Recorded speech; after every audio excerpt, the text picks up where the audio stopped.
Hello and welcome to the Capital Gains Tax Solutions podcast, where we believe most high net worth individuals and those who help them, they struggle with clarifying their capital gains tax deferral options. Not having a clear plan is the enemy, and using a proven tax deferral strategy such as the Deferred Sales Trust is the best way for you to sell highly appreciated primary homes, businesses, cryptocurrency, save a failed 1031 exchange so you can defer millions of dollars in capital gains tax and create and preserve more wealth. Hey, I'm your host, Brett Swarts. In each episode, I'm joined by some of the best real estate, financial, wealth, sometimes debt minds in the world, where they share their ideas, deal stories, and inspiration. So together we can make complex tax deferral strategies simple and passive income plans achievable. We're also streaming on expertcresecrets.com, so we appreciate everyone out there checking us out. Hey, I'm excited about our next guest. He is all things debt. Wanted to help you save thousands on your mortgage and also figure out ways to build wealth using debt. He is from my hometown, Sacramento. He is experienced mortgage professional, and he has knowledge and expertise, again, to empower us as we explore our options and so much more. Please welcome to the show with me, Matt and Gouge is how you pronounce it, correct, Matt? You nailed it. Nailed it, brother. Excellent. Well, welcome to the show, Matt. And for our listeners getting to know you for the first time, would you give us a little bit more about your story and your current focus? Sure. So Matt Gouge, affectionately known as Matt the Mortgage Guy, been in mortgage for about 8 years. Thoroughly enjoy, empowering folks through education. And I think that that's kind of like, what my YouTube channel is built on, what my whole business honestly is built on is, empowering people to make smart decisions around their mortgage through education. So when people understand how debt works, they understand how a mortgage works, they understand all the options, they're empowered to make the best decisions. And you've talked about, being a debt expert. That's kind of how I view myself. You've got a financial advisor who helps you manage assets. You should have a mortgage advisor that helps you manage debt, because debt is an amazing tool. And, the proof is in the pudding with the millions of people that have used debt to accumulate, massive amounts of net worth. And so it's a chainsaw, right? You could cut your arm off, or you could be really efficient at cutting down trees. Debt is a great tool, but if not used properly, it could lead to, some devastating stuff like losing an arm. So me and my team are trying to help folks. We deal with, people buying their primary home. We deal with investors buying their 17th rental property, and probably everything in between.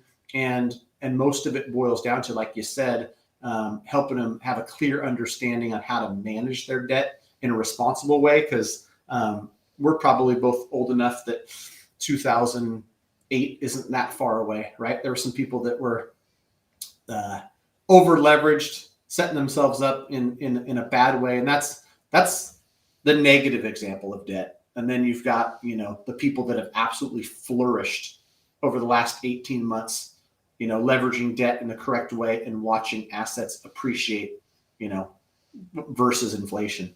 That's fantastic, man. And now the idea for what the show's all going to be about is all coming to me right now live. And I can already tell that your gift that you've been given is empowering people through education, and the expertise that you're focused on is debt, and you become a master in that. And now we're gonna apply all of this to basically my story and Matt's story. I started in 2006. Matt, when did you start? In mortgage, end of 2013. Okay. And but you grew up in Sacramento during the time when the market crashed and people were hit, right? And you remember Sacramento is one of the hardest hit cities in America, right? In fact, Lincoln, California, I live in Roseville, offices in Folsom, Matt's in Sacramento. This is all kind of the greater Sacramento area. Lincoln, California, in fact, in 2006 was the fastest growing city in America. Right. Wow. There was like more people. It was growing the fastest, and it was incredible amount of growth, right? An incredible amount of appreciation. And then we saw the marketplace kind of just for people who were over leveraged, right? Who that chainsaw mentality, right?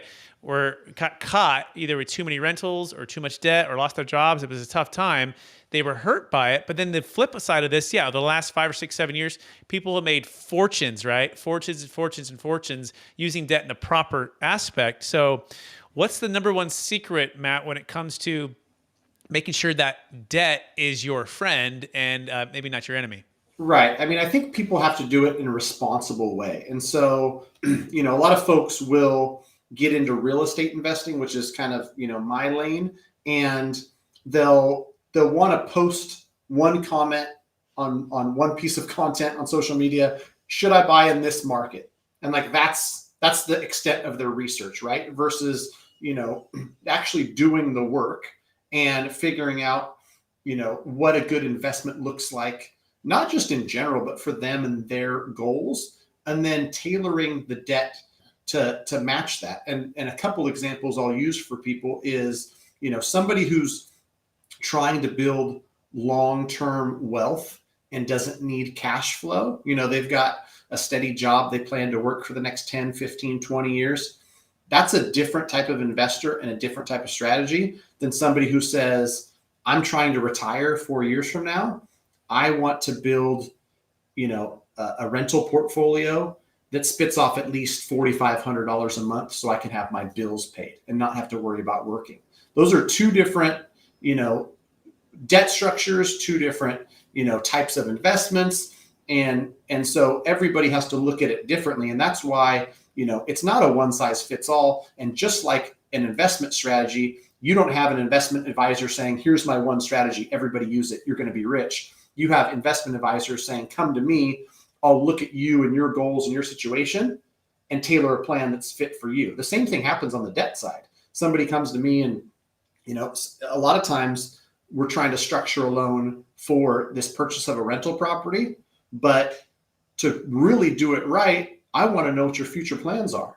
Is your primary in this investment the end of the road, or do you plan on adding 2 more? Do you plan on adding 10 more? What are your, long-term and short-term goals? How do we, start walking that path towards those? And, anybody who's seen any kind of thing on like the power of leveraging real estate understands. I mean, let's take a simple example. You bought a house in 2018 for $400,000. If you put 5% down and moved into this house, you were in it for $20,000. So you have a $20,000 investment. Most any place in the U.S., appreciated 30% over those last 3 years. And so you take the $400,000 house that's now worth $520,000. That's $120,000 in net worth gain for a $20,000 investment. It doesn't take a rocket science to say, use 6x your investment. And this isn't Dogecoin or some, random cryptocurrency. This is real estate. You can see it, feel it, touch it, it's real. And, that's the type of thing that debt can help you accomplish. You don't have to buy the $400,000 asset with cash. You don't have to have $400,000 and say, oh, it went up 30%. Yay. It went up 600% versus your $20,000 initial investment. You do the same thing with rental properties. Yeah, it's powerful, right? And it's, one thing we always wish we would have done is bought more real estate during the crash, right? And it's having that liquidity and that hopefully that financeability, right, with a good credit score, and then having that experience and have done the work, doing the work, understand the local markets, understand the opportunities, and then executing on those plans. And so I like the way you put long-term worth versus, do I need immediate cash flow, right? And versus retiring 4 to 5 years. So it's identifying what season of the wealth plan that we're in, and then tailoring the debt to that business plan and to that deal and to that part of your life. Is that a fair summary so far? Yeah, for sure. For sure. Excellent. So now I want to talk about maybe secret number 2, right? Once someone sits down with you and you're crunching those numbers, you're encouraging them to do the work, you're empowering them with the education. What would be step number 2 to making sure that you're building wealth using debt? By the way, you can learn more about Matt, and it's Gouge, I'm saying it right, at mtmg.com. If you want to get with him right now, it's mtmg.com. Correct. Yeah, and that's actually a new domain. We wanted to save everyone the trouble of having to type out mattthemortgageguy.com. You can still go there and find us, but now it's a lot easier, mtmg.com.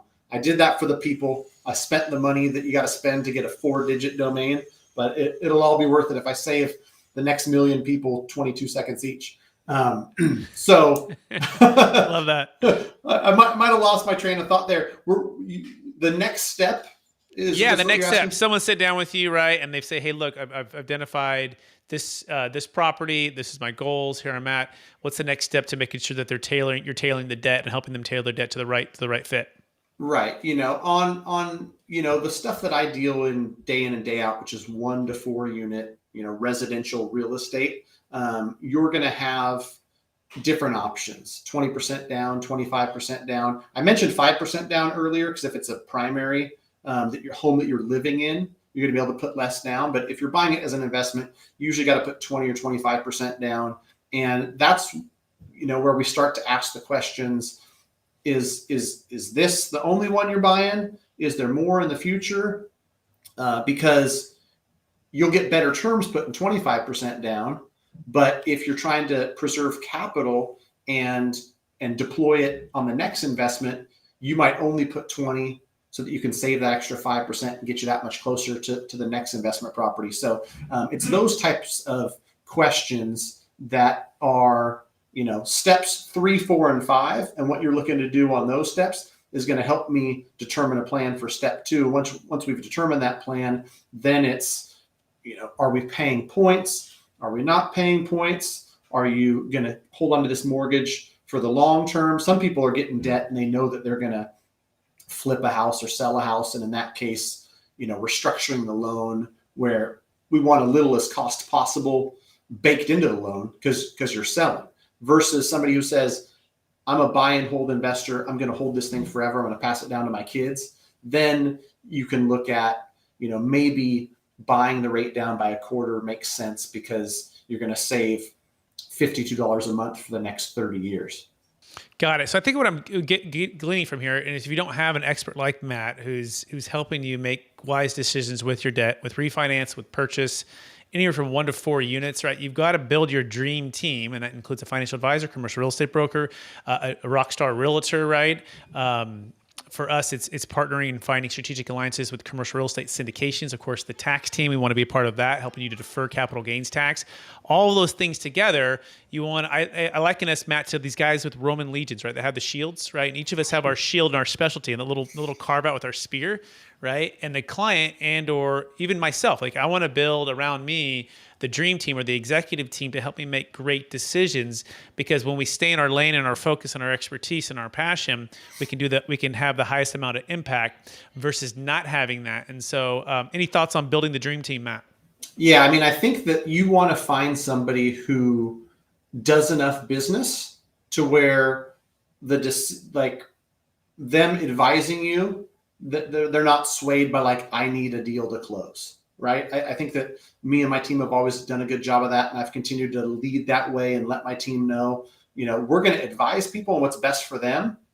And we're not going to worry about how many closed deals we have this month and next month. We're trying to advise at a high level, give people the best service possible. That's going to lead to future referrals. And we're going to have an amazing 2025 and 2027. Versus like how many deals can we shove into December of 2021. And so, look for people like that who have your best interest in mind. And the piece of advice that I would give, and I live by it, and I'm sure you live by it too, don't necessarily try to be an expert in everything. When I take tax advice and, I'm filing my taxes every year, I'm not reading tax code. I'm not trying to understand this thing, exactly. I just pay the experts, and they're paid to be the expert to advise me. Here's what you should do. Here's how you want to structure whatever it is with your tax plan, right? And financial advisor, the same thing. Like, it doesn't make sense for me or for a nurse or for a tax advisor or a police officer to take time out of their day to try to be like well-versed in whatever mutual fund they're investing in, right? Just find those high-level advisors, pay them to do what they're best at, and to put it bluntly, stay the heck out of their way. Yeah, hire the who, don't be the how, right? And you're absolutely right. And it's and even in tax, right? There are those, because we work with CPAs, but we don't file tax returns, right? We specialize in the Deferred Sales Trust, a niche of the tax code IRC 453 to defer capital gains tax on highly appreciated assets. Like, it's super niche, right? Mm-hmm. And even a lot of CPAs, we're training the CPAs, they don't know about this, right? It's like, I liken it to like the general practitioner, right? Where if you go to the doctor and he gives you the annual flu shot and the general checkup, he's going to, but if there's like, you tore your ACL, like I did playing basketball in college, right? He's not going to just perform the surgery. And if he was going to try to be like, wait, have you done this? He's like, no, I've never done this. And I go, no, I want the Sacramento Kings doctors, right? Who did Ruthie Bolton's knee and did Chris Webber's knee. And that's the one. And I'm like, okay, this is my guy. And he's done thousands of these, right? And that's really the point here. You want to make sure you're working with the specialist who's he's done so many deals. He's been through the blood, sweat, and tears. He's been through the 10,000 hours, right? All of those things to create expertise to make sure that it aligns with performance, aligns with your goals, and they can deliver. Is that a fair summary, Matt? Perfect. Excellent. Okay, so we're going to shift the conversation a little bit to capital gains tax deferral, right? And Matt said previous to us getting on here, he said, Brett, I have a question. I said, well, save it for the show. So we can start with first, what's the biggest frustration you've seen with your clients as it pertains to capital gains tax deferral and or the 1031 exchange? And then we can maybe go into that question if that sounds good, Matt.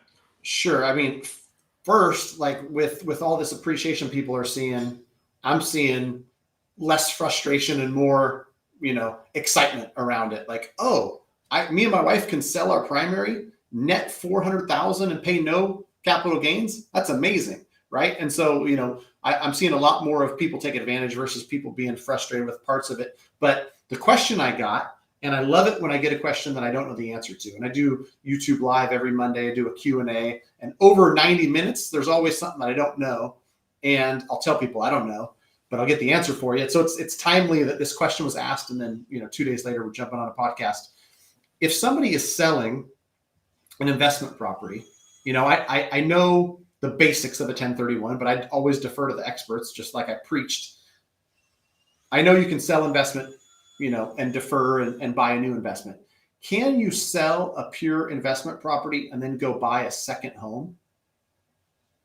So the nature of a 1031 exchange is like kind, right? And so what the IRS is doing when they give us these tax codes to defer or for even like retirement, like a 401k or an IRA, the intent is very important in that you're doing it for retirement, or for a 1031 exchange. If it's investment, you're moving it into like kind investment property. So you got to really clarify what's a second home. Well, is it a second home that's your primary? Is it a second home you're spending half and half your time in?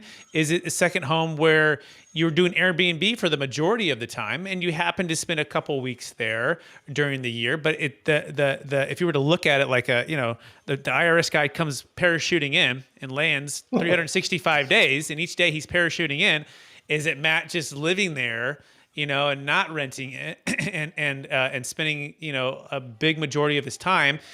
Sometimes it's, well, what if I'm only renting it for a little bit, but then the rest? Well, again, what are they going to see if they parachute in every single day? So we always really encourage people to just follow the law, right? If it's going to be a rental, make it a rental. Doesn't mean you can't spend some time there with your family, but the majority of the time it's Airbnb, it's being rented out, right? So that's what I would encourage people to do. Does that answer the question? I think so. Yeah. Because the thing here is like, you've got multiple parties involved. So it's like, how do I do right by the IRS, not commit occupancy fraud when I'm getting my mortgage? Because, when they talked to me, I said, as a mortgage pro, what the lender is going to look at is you sold the property, we're able to source those assets. Of course, you can use those assets on a second home. We don't have any issue with that. Where you have to figure out whether there's a problem is, a CPA or a professional that knows capital gains tax telling you whether or not that's going to apply to you trying to defer those capital gains from the sale of that investment property. And I see where you're going with it now. So let me make sure I clarify. So what you're saying is imagine the IRS, parachutes down on the mortgage, right? And they're like, well, you're saying a second home. You're not saying investment. Like, is that delineated on, what you're saying? Yeah, it is. Like, if it's a second home, you're going to be able to get a better interest rate, a better term, better things versus just investment property where it's typically going to require maybe 20% down or a larger down payment, right? Maybe not as favorable. So there is some gray area there for sure, right? And that's where you might be taking some risk. And so, so I don't know that I've seen one way or the other on that. Like, I couldn't say for sure the IRS would say no to that, or that's evidence of why it's not an investment home. I do lean towards the side of, once the funds are there, right, what is the nature of the property once it closes, right? Yeah. However you got financing, private money lending, second home mortgage, right? And the ethical part of that obviously is another whole other aspect. But the actual law of tax deferral, to me, you traded a rental property for a rental property, okay? And to me, as long as it's legitimately a rental property, the capital gains tax 1031 would qualify. I actually had a cousin who was doing a 1031, was buying it, meaning it to be a rental, and then ended up moving into it. And then what happened is he ended up just paying the tax, right? So they failed the 1031. He paid the tax plus the penalties. So I mean, that's at the end of the day. That's just be prepared for that, right? You'll pay the tax, and you should make sure you're following the laws. Now, I do want to mention in the very beginning, you mentioned the 121 exclusion, making sure people aren't getting that confused with the 1031 exchange, which, by the way, is one of the best kept tax elimination strategies, which is called the 121 exclusion, where if you live in a primary home for 2 of the last 5 years, and you're single, you get a $250,000 tax-free on the gain, or $500 married. In fact, my wife and I, our first house we bought was $135,000 in Roseville, California in 2011. Like, we couldn't have timed it any better, just right? like you planned it, yeah. Just like you planned it, baby. And it went up to $250. Okay, it went up to $250,000 within 2 years. Literally 2 years and 1 day, we moved out, and all of that was tax free. Now, if we were single, it would still have been tax free, all that. If it had gone up another $250,000, it would be tax free. So that's an amazing opportunity to sell high and defer the tax. Now, above and beyond that, though, if you ran out of exclusion, like we just did a $3.5 million deal in Cupertino, and she lived by Apple headquarters, and her house, I think she bought it for like $400,000 or $500,000 like 20 years ago. Wow. She was single, so above and beyond her exclusion, her tax liability was like $300,000 or $400,000, and so she felt trapped in her house until she learned about the Deferred Sales Trust. Then she was able to sell and defer all of the tax and put it in cash flow and producing assets. And so you can learn more about that at capitalgainstaxsolutions.com on how that works, why that works, and how it can open up opportunities to sell your house. But I don't want you guys to be confused that the 1031 exchange, it does not work for primary homes. It only works for investment property. Whereas if you're selling cryptocurrency, a business, or a primary home, the Deferred Sales Trust works for all of those and also investment real estate. So that's why we would say, Matt, that the Deferred Sales Trust is the Netflix versus the 1031 Blockbuster, right? Going on a Friday night, 45 days to identify, 180 days to close, and also only works for select assets, and you got to follow all these really strict rules. Whereas at the Deferred Sales Trust, your seller could sell a primary home or a business, defer the tax, and then they could partner with the trust to go buy that Airbnb rental. All tax deferred at any time. So these are all the things you can learn about that. But that's enough about that. Any thoughts on that, Matt, or is that that Deferred Sales Trust sounds cool. We'll definitely sidebar and talk more about that, because I got clients that will want to learn about that. The only thing I was going to say about our conversation is I think that I probably side to where it does make sense in that scenario we talked about with the 1031 exchange, because where we're at in Northern California, it's either to the mountains in Lake Tahoe or it's to the beach in Santa Cruz. A lot of clients that I work with are going to buy a second home, which true, it's a second home 2, 3, 4 weeks a year. The other 48 weeks a year, it's going to be an Airbnb. Right. So it is like kind in my head. The nature is still there. Yeah, the foundation of the nature is still there, just because you use it a few times. But yeah, if you look at it, it's there. I think you're going to be fine. Great. That being said, you ready to move to the lightning round? Let's do some lightning. All right. If you could go back to your 25-year-old self, Matt, at Sacramento High, or maybe you're at Sac State at the time. I was at Sac State. Yeah. Yeah, Sac State, baby. What's the one golden nugget? Make sure to tell yourself to do. Oh man, one golden nugget. My 25-year-old self needed a lot of help, man, more than just one gold nugget. But I would say, 25. Be consistent. And that goes for a lot of things. That goes for business and for life and relationships. That's an overarching important thing for me to remember, which I probably wasn't consistent in any areas. Excellent. Good answer. Second question. What's the number one book you've recommended or gifted the most in the past year? The one that I've gifted the most, I I have the pleasure every Wednesday, literally like before we jumped on, my buddy Mike Zuber, he's got a channel and a community, one rental at a time. And for a lot of investor clients that I work with, they don't have huge goals of owning 1,000 apartment complex, units, right? They just want to get 1, 2, 3, 4 rentals. And so the book, One Rental at a Time, that Mike Zuber wrote, and I'm on his podcast every Wednesday, is just helping new investors get comfortable with the idea of adding a few investment properties and how much that can change their life. I've probably sent out 40 of those in the last year. Fantastic. One rental at a time. This part of the lightning round strategy is the rich dad, poor dad strategy, right? So I imagine you read Robert Kiyosaki's book, Rich Dad, Poor Dad. What's the one thing that you try to practice when it comes to rich dad, poor dad? I think that I've always had like an entrepreneurial mind. And so, the switching of mindset from like employee mindset to owner mindset to investor mindset, like that's a strategy that, even in my current business, when you're a mortgage professional who's calculating income and taking, applications and all the other stuff, I'm an employee of my own business. As the business has grown, that has shifted to where now I'm running a business and I'm leading folks. And, I don't know if my business would ever become truly passive where I have somebody else run it. I'm totally out of it. But, being able to step back sometimes and think about things from that perspective, employee mindset, owner mindset, investor mindset is good practice. Not just on real estate investing, but, businesses that we run day to day as well. Awesome. Love that. Second to last question. What are you most curious about right now? What am I most curious about? I am very curious about the metaverse. I hear that there's real estate transactions happening in the metaverse. I don't understand it, which is the reason why it's probably, piques your curiosity, right? Totally. We're living in some interesting times. I'm curious now too. You call Matt the mortgage guy to get your debt on the metaverse stuff, right? Yeah, exactly. Right? Yeah. If you want to buy a building in the metaverse, call me. I don't know if that product's available yet, but coming soon.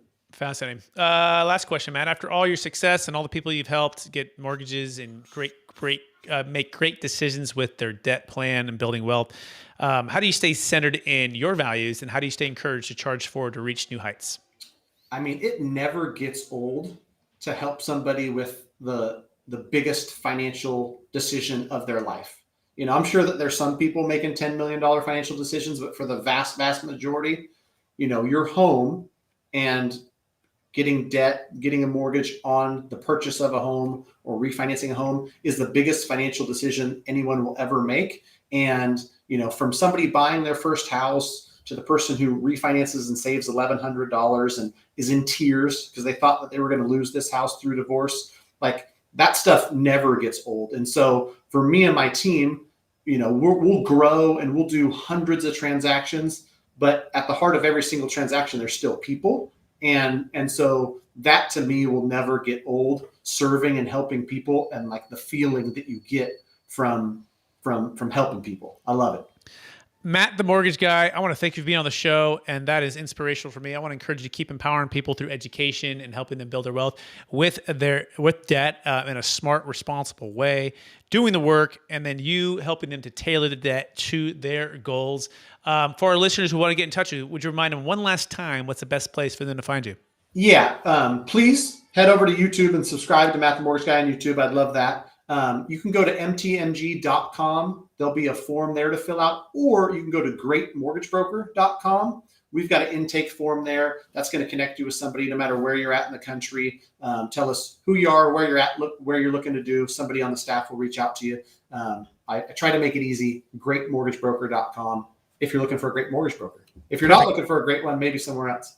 Awesome. Thanks, Matt, for being on the show. I also want to thank our listeners for listening to the episode of the Capital Gains Tax Solutions podcast, also stream on expertcresecrets.com, where we believe most high net worth individuals and those who help them, they struggle with clarifying their capital gains tax deferral options. Not having a clear plan is the enemy, and using a proven tax deferral strategy, such as the Deferred Sales Trust or the 121 Exclusion when selling your primary home. It's a great way to defer capital gains tax and grow your wealth. Hey, if you're struggling with cryptocurrency, highly appreciated assets or business businesses or real estate or 1031 exchange, you want to have time and energy to buy deals at optimal timing, all tax deferred, please go to capitalgainstaxsolutions.com and register for our free mastermind. It happens every single Friday at 10 a.m. PST, and where we are sharing our secrets on the Deferred Sales Trust, and we're empowering you with the strategies. So again, go to capitalgainstaxsolutions.com.